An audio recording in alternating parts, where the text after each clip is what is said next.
좀 앉으십시오. 이쪽에도 좀 앉으십시오. 저기 그 깃발 뒤로 좀 빼요. 다른 사람 좀 앉을 수 있게. 깃발이 꼭 라인 같잖아, 그죠? 사람들이 보면 아, 저기는 우리는 가면 안 되는 거구나 이렇게 생각할 수가 있습니다. 좀 앉아주세요. 뒤에도. 그래야 다른 사람이 한 명이라도 더 참여합니다. 우리가 힘을 합쳐야 우리가 합의했던 민주공화국을 우리 손으로 만들 수가 있습니다. 우리가 힘을 합치지 않고 자꾸 흩어지고 포기하고 싸우고 절망하니까 우리가 본 모습이 자기가 이 세상을 지배하는 지배자, 심지어 좀 증상이 심해져서 우주의 기운을 받더니 여왕으로, 여신으로 혼이 좀 이상한 사람이 돼가고 있어요. 네. 자, 그러려면 우리가 좀 앉아서 많은 사람이 참여할 수 있게 해주십시오. 자, 여러분, 저는 우리 성남 시민들이 대한민국 국민이 자랑스럽습니다. 우리가 있기 때문에 대한민국이 있는 것이고, 대한민국은 국민의 생명과 안전을 지키고 국민들을 좀 더 잘 살게 하기 위해서 존재하는 겁니다. 그렇죠? 네. 그 대한민국의 중심이 바로 국민이고, 대한민국의 중심은 또 성남입니다. 그렇지 않습니까? 그리고 여기 계신 광주, 용인 사시는 우리 지나가는 주민도 마찬가지입니다. 그렇죠? 네. 대한민국이 이상해졌습니다. 구한말에 그 무능한 왕조와 그에 부역했던 자들이 일본과 함께 대한민국을, 아니 한반도를 팔아먹었습니다. 그리고 36년의 그 긴 세월 동안 일본에게 지배당하고 소탈당하고 무시당했습니다. 그런데 어느 날 우리가 해방됐습니다. 그런데 이 해방된 나라에, 새로 만들어진 나라에 그 침략자들에게 부역했던 자들이 물러가기는커녕 책임지기는커녕 이 나라의 지배계층으로 그대로 다시 돌아왔습니다. 얼마나 많은 사람들을 죽였습니까? 얼마나 이 나라를 망쳤습니까? 얼마나 우리를 괴롭혔습니까? 그 자들이 아직도 반성이나 책임을 지기는커녕 점점 더 위세가 높아지더니 급기야 간이 배 밖에 나와가지고 국민과 나라 알기를 절로 알게 됐습니다. 간땡이가 붙더니 국민을 무시하고 나라를 우습게 알고 마치 자기의 개인 소유물인 양 교만하더니 결국은 엄청난 사고를 치고 말았습니다. 우리에게는 위기가 왔습니다. 그러나 위기는 곧 기회이기도 합니다. 이번이 바로 우리가 지금까지 70여 년 동안 하지 못했던 민주공화국, 자유와 평등이 넘치는 안전하고 평화로운 나라, 그걸 만들 수 있는 절호의 기회가 됐습니다. 바로 건국혁명, 국민혁명을 할 수 있는 그 결정적인 시기가 왔다고 생각합니다. 어떻습니까? 이제 이 나라의 주인이 정치인들이 아니라, 대통령이 아니라, 박근혜가 아니라 바로 우리임을 우리가 증명해야 합니다. 저절로 되지 않습니다. 우리 손으로 우리가 맡긴 권력을 되찾아서 우리가 맡긴 권력과 우리가 맡긴 돈이, 세금이 우리를 위해 쓰여지도록 만들 수 있는 절호의 기회가 왔습니다. 그리 힘들지도 않습니다. 우리가 있는 사실을 정확하게 인지하고 주변 사람들을 설득하고 작은 실천을 함께하면 쉽게 만들 수 있습니다. 그렇지 않습니까?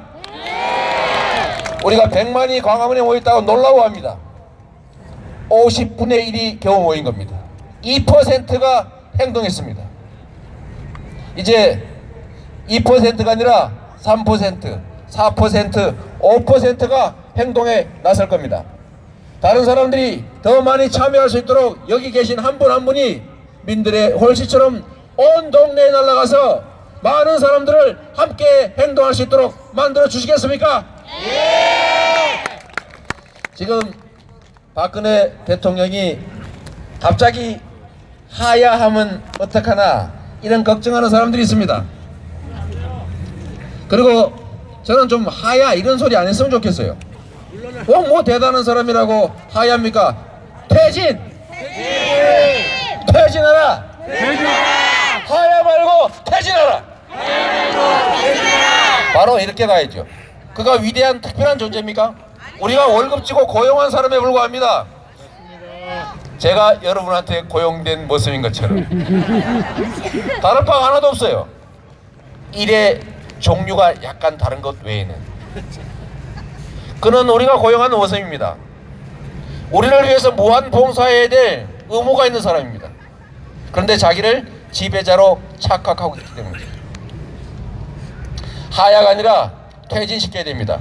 그런데 문제는 이 자들은 결코 자기 발로 나아갈 사람들이 아닙니다. 제가 증거를 대겠습니다. 일본이 패망한 후에 대한민국 정부가 수립된 이후로부터 그 일제에 부역했던 나라를 팔아먹었던 자들이 바로 이들의 선대입니다. 탱크를 몰고 나라를 뒤집었던 쿠데타 세력이 바로 이들의 선대입니다. 권력을 갖겠다고 광주에서 수백 명을 학살했던 자들이 바로 이들입니다. 쿠데타 속에였던 박정희 그 짐승이죠. 그자의 딸이 바로 지금의 박근혜입니다. 이런 자들이 국민이 5천만 명이 원하는구나, 아 나보고 집에 가라는구나, 우리 보따리 싸서 집에 갑시다, 이렇게 하겠습니까? 절대로 그럴 사람들이 아닙니다. 500만 명이 시위에도 눈도 깜짝하지 않고 어떻게 하면 대치기 해가지고 다시 살아날까 이 궁리만 하고 있어요. 이 자들이 물러가는 날은 어쩔 수 없이 끌려나가게 됐을 때 비로소 나갈 겁니다. 어쩌면 끌려나가기 전까지는 절대로 안 나갈 것 같습니다. 어떻습니까 여러분? 그래서 나갈 수밖에 없는 상황을 우리가 만들어야 됩니다. 나갈 수밖에 없는 상황, 우리가 치열하게 싸우고, 국회는 헌법이 부여한 국민이 맡긴 권한을 활용해서 바로 이 순간부터 탄핵 절차에 들어가야 합니다. 그렇지 않습니까? 두려워할 필요가 없습니다. 지금보다 더 혼란스러워지지 않습니다. 지금보다 더 큰 위기가 오지 않습니다. 지금이 가장 위험하고 가장 혼란스러운 상태입니다. 박근혜가 퇴진하는 것이 바로 이 혼란과 위기를 극복하는 길입니다. 여러분,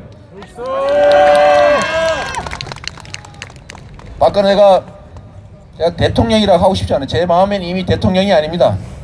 여러분도 혹시 이재명이 시장이라고 생각하냐면 아무 때나 재명이라고 하십시오.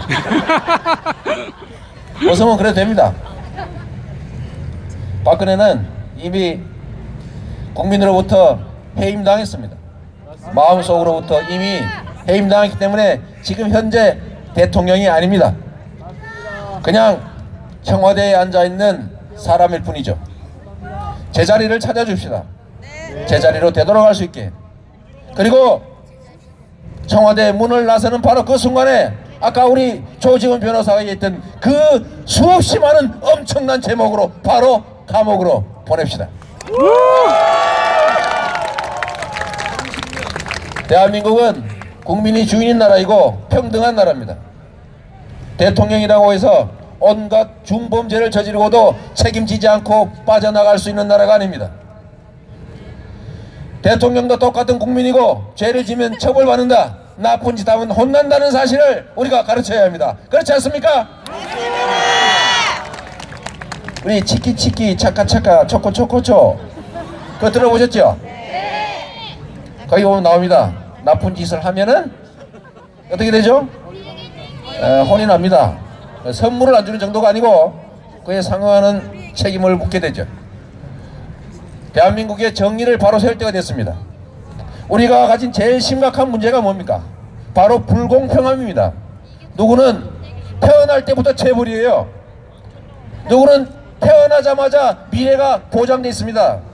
그런데 누구는 태어나는 순간에 먹고 살 걱정을 해야 됩니다. 그래서 그렇게 태어나서 힘겹게 자라는 거의 대부분의 사람들은 아, 우리의 다음 세대도 이렇게 어렵게 살겠구나, 아이고 평생 고생하게 하느니 이 고해에 살게 하느니 그냥 낳지 말자, 이렇게 됐습니다. 무슨 나라가 이렇게 되고 말았습니까? 우리가 해결해야 될 가장 중요한 과제는 바로 불평등을 해소하는 겁니다. 그렇지 않습니까? 능력에 따라 세금을 내고 노동하는 만큼 배당받고 공정하게 경쟁하고 기회는 공평하게 부여되고 기여한 만큼 합당하게 가질 수 있는 나라.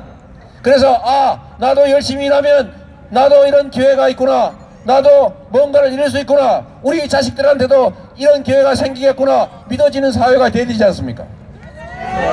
그런데 이미 이 사회는 특정한 소수가 너무 많이 가져버렸어요. 그거를 다시 조정할 방법이 없습니다. 우리가 쉽게 그냥 권력 담당자를 교체했다고 해서 이 나라가 어느 날 갑자기 공평하고 공정하고 합리적인 나라가 되겠습니까?